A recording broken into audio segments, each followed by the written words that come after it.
le procureur Ibrahima Ndoye démissionne après l'arrestation de 2 journalistes.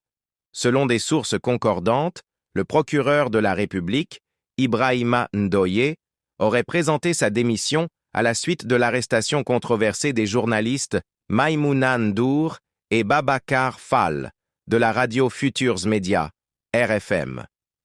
Cette décision fait suite à une série d'événements qui secouent la justice et la presse sénégalaise. Une arrestation en direct. Mardi soir, la journaliste Maïmouna Ndour recevait Madiambal Diagne dans son émission L'invité de MNF lorsque des gendarmes de la foire ont fait irruption dans les locaux, interrompant brutalement la diffusion avant d'embarquer la journaliste.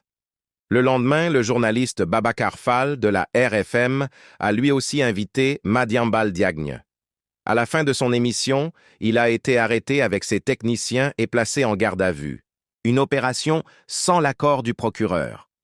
D'après nos informations, le procureur Ndoye n'était pas informé de ces arrestations et n'a donné aucune instruction pour interpeller les journalistes.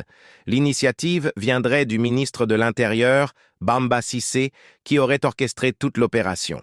Après la rédaction des procès-verbaux, les journalistes ont été déférés, mais le procureur a ordonné leur libération sans aucune charge retenue contre eux. Cette décision a aussitôt provoqué des réactions.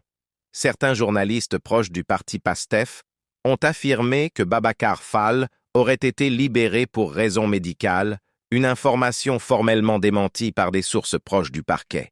Tension entre Sonko et le procureur.